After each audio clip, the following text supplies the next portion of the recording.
ಇದು ಸುಮಾರು 67ರಲ್ಲಿ ಪೊಲೀಸ್ನವರಿಗೆ ಚಡ್ಡಿ ಇತ್ತು, ಪ್ಯಾಂಟ್ ಕೊಡಿಸ್ದೆ ನಾನು. ಆಗ ಮದ್ರಾಸ್ ಪೊಲೀಸ್ನವರಿಗೆ ಪ್ಯಾಂಟು, ಕರ್ನಾಟಕದ ಮೈಸೂರು, ಆಗ 67 ಕರ್ನಾಟಕ ನಮ್ಮ ಪೊಲೀಸ್ನವ್ರಿಗೆ ಚಡ್ಡಿ. ಇದು ಬಹಳ ಗಂಭೀರವಾಗಿ ಆವತ್ತು ಮುಖ್ಯಮಂತ್ರಿ ಆಗಿದ್ದವರು ಮತ್ತು ಗೃಹ ಇಲಾಖೆ ಹೊಂದಿದ್ದಂಥ ವೀರೇಂದ್ರ ಪಾಟೀಲರು, ನಾನು ಅಸೆಂಬ್ಲಿ ಮೆಂಬರ್ ಆಗ 67ರಲ್ಲಿ ನಾನು ಶಾಸನಸಭೆಯ ಸದಸ್ಯ. ಆಗ ವೀರೇಂದ್ರ ಪಾಟೀಲರಿಗೆ ಹೇಳಿ ಚಡ್ಡಿ ತೆಗೆದು ಪ್ಯಾಂಟ್ ಕೊಡಬೇಕು, ನಮ್ಮ ಪೊಲೀಸರಿಗೆ ಗೌರವ ಬರಬೇಕು, ಪ್ರಾಮಾಣಿಕತೆ ಬರಬೇಕು. ಈ ದೃಷ್ಟಿಯಿಂದ ಗೌರವವಾಗಿ ಚಡ್ಡಿಯಲ್ಲಿ ಓಡಾಡಬಾರ್ದು, ಗೌರವವಾಗಿ ಪ್ಯಾಂಟ್ ಹಾಕೊಂಡು ಓಡಾಡಬೇಕು ಅಂತೇಳಿ ಕೇಳಿದಾಗ ವೀರೇಂದ್ರ ಪಾಟೀಲ್ರವರು ತಕ್ಷಣ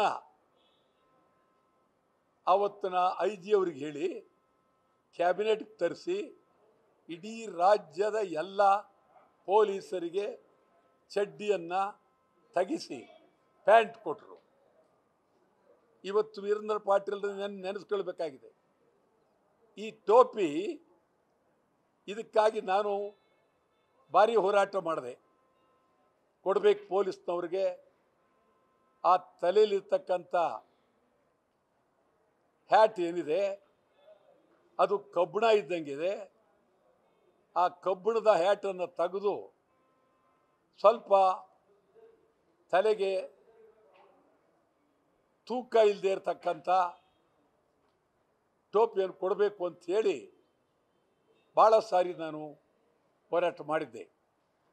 ಸರ್ಕಾರಕ್ಕೆ ನಾನು ಅಭಿನಂದನೆ ಸಲ್ಲಿಸ್ತೇನೆ. ಪೊಲೀಸ್ ಇಲಾಖೆಯ ಉನ್ನತ ಅಧಿಕಾರಿಗಳಿಗೂ ಅಭಿನಂದನೆ ಸಲ್ಲಿಸ್ತೇನೆ. ಭಾಳ ಗೌರವವಾಗಿ ಇವತ್ತು ಹಳೆ ಟೋಪಿಯನ್ನು ಬದಲಾವಣೆ ಮಾಡಿ ಹೊಸ ಟೋಪಿಯನ್ನು ಕೊಟ್ಟಿದ್ದಾರೆ. ಇದು ರಾಜ್ಯೋತ್ಸವಕ್ಕೆ ಕೊಟ್ಟಂಥ ಕೊಡುಗೆ, ಕರ್ನಾಟಕ ರಾಜ್ಯೋತ್ಸವಕ್ಕೆ ಪೊಲೀಸ್ನವರಿಗೆ ಕೊಟ್ಟಂಥ ಕೊಡುಗೆ. ಪೊಲೀಸ್ನವರಿಗೆ ಇನ್ನೊಂದು ಭಾಳ ನೋವಿದೆ. ಔರತ್ಕರ್ ವರದಿ ಜಾರಿ ಆಗಬೇಕು ಅಂಥೇಳಿ. ಜಾರಿ ಈಗ ಅಲ್ಪ ಸ್ವಲ್ಪ ಆಗಿದೆ, ಸಂಪೂರ್ಣ ಜಾರಿ ಆಗಬೇಕು ಅನ್ನೋದು ಪೊಲೀಸ್ನವರ ಒಂದು ಭಾಳ ಒತ್ತಾಯ.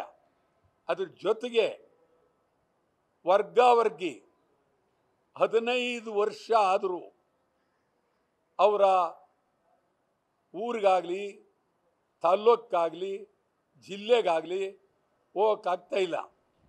ಎಲ್ಲೂ ಸಂಪೂರ್ಣ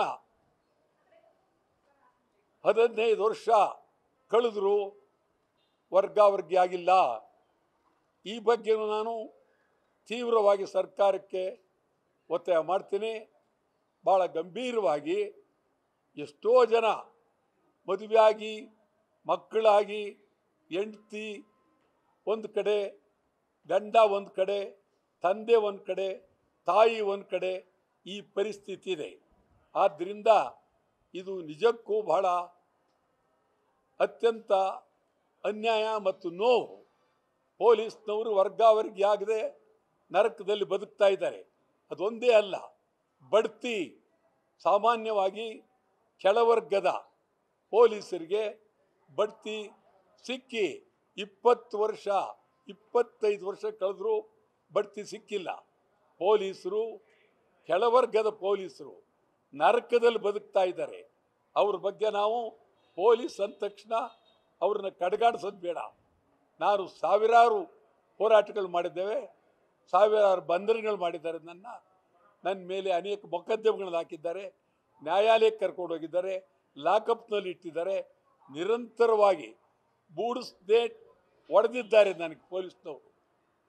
62 ಸೆಪ್ಟೆಂಬರ್ 7ನೇ ತಾರೀಕು ಕೆಂಪೇಗೌಡ ರೋಡ್ನಲ್ಲಿ ಕನ್ನಡ ಚಿತ್ರಗಳನ್ನು ಪ್ರದರ್ಶನ ಮಾಡಬೇಕು ಅಂತೇಳಿ ಅಲಂಕಾರ ಟಾಕೀಸ್ ನುಗ್ಗಿ ಬೆಂಕಿ ಇಟ್ಟಾಗ ನನಗೆ ಬೂಡಿಸ್ನೇಟ್ ಹೊಡೆದಿದ್ದಾರೆ.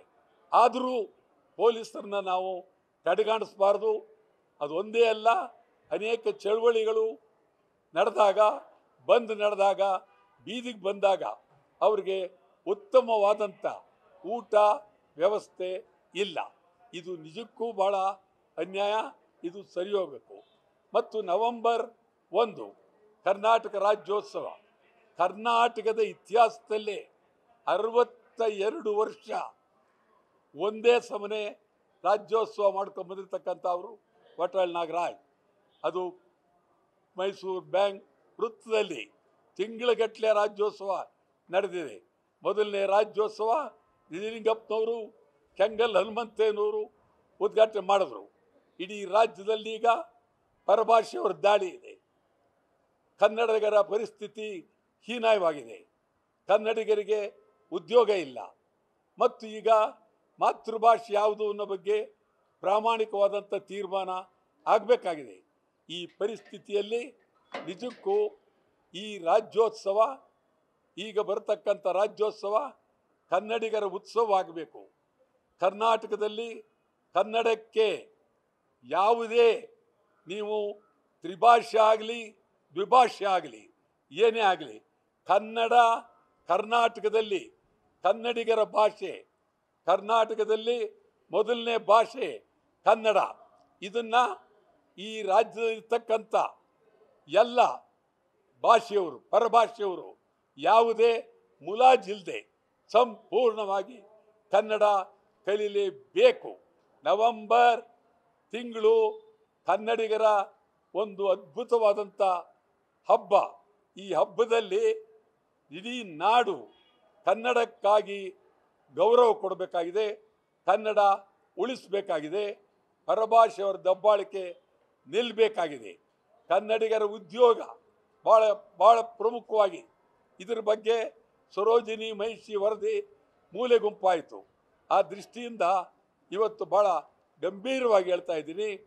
ಮತ್ತೊಮ್ಮೆ ಕನ್ನಡಿಗರಿಗೆ ಉದ್ಯೋಗ ಈ ಬಗ್ಗೆ ಖಾತ್ರಿ ಸರ್ಕಾರದಲ್ಲಿ ಒಂದು ಮಸೂದೆ ಬರಲೇಬೇಕು. ಈ ರಾಜ್ಯೋತ್ಸವದಲ್ಲಿ ಇದಕ್ಕೊಂದು ಇತಿಹಾಸ ಆಗಬೇಕು ಅಂತೇಳಿ ತೀವ್ರವಾಗಿ ನಾನು ಒತ್ತಾಯ ಮಾಡ್ತಾ ಇದ್ದೀನಿ.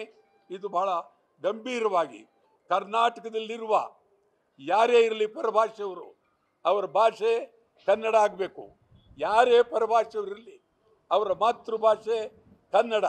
ಈ ರಾಜ್ಯದಲ್ಲಿದ್ದ ಮೇಲೆ ಈ ರಾಜ್ಯ ಭಾಷೆ ಕಲಿಬೇಕಾದ್ದು ಅವರ ಕನ್ನಡ. ಆ ದೃಷ್ಟಿಯಿಂದ 1ನೇ ತಾರೀಕು ನಾನು ಅತ್ಯಂತ ಗೌರವವಾಗಿ ರಾಜ್ಯದ ಸಮಗ್ರ ಜನತೆಗೆ ಕಳಕಳಿಯಿಂದ ಮನವಿ ಮಾಡ್ತೀನಿ. ಕನ್ನಡ ನಿಮ್ಮ ಭಾಷೆ ಆಗಬೇಕು. ನೀವು ಎಲ್ಲೇ ಬಂದಿರಲಿ, ಯಾರೇ ಬಂದಿರಲಿ, ಕನ್ನಡ ನಿಮ್ಮ ಭಾಷೆ ಆಗಬೇಕು. ನವೆಂಬರ್ 1 ಕರ್ನಾಟಕ ರಾಜ್ಯೋತ್ಸವ ಮೈಸೂರು ಬ್ಯಾಂಕ್ ವೃತ್ತದಲ್ಲಿ ಮುಖ್ಯಮಂತ್ರಿ ಸಿದ್ದರಾಮಯ್ಯನವರು ಉದ್ಘಾಟನೆ ಮಾಡ್ತಾರೆ. ಇದು 62 ವರ್ಷ ನಡೆದಿರ್ತಕ್ಕಂಥ ರಾಜ್ಯೋತ್ಸವ. ಇಡೀ ನಾಡಿಗೆ ಶುಭವಾಗಲಿ, ಒಳ್ಳೆಯದಾಗಲಿ.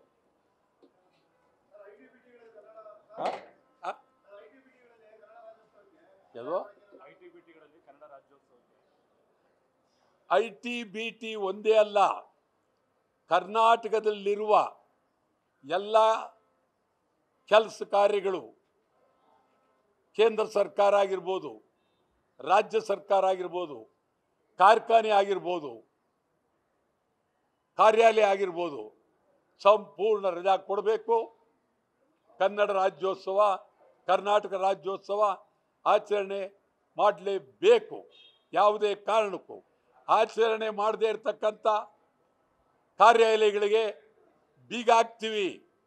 ಈಗ ಮುಂಚಿತವಾಗಿ 2 ದಿನ ಮುಂಚಿತವಾಗಿ ಹೇಳ್ತೀವಿ, ಇಡೀ ರಾಜ್ಯದ ಎಲ್ಲ ಕಾರ್ಯಾಲಯಗಳು ಕನ್ನಡ ರಾಜ್ಯೋತ್ಸವವನ್ನು ಆಚರಣೆ ಮಾಡಲೇಬೇಕು. ರಜಾ ಕೊಡಲೇಬೇಕು.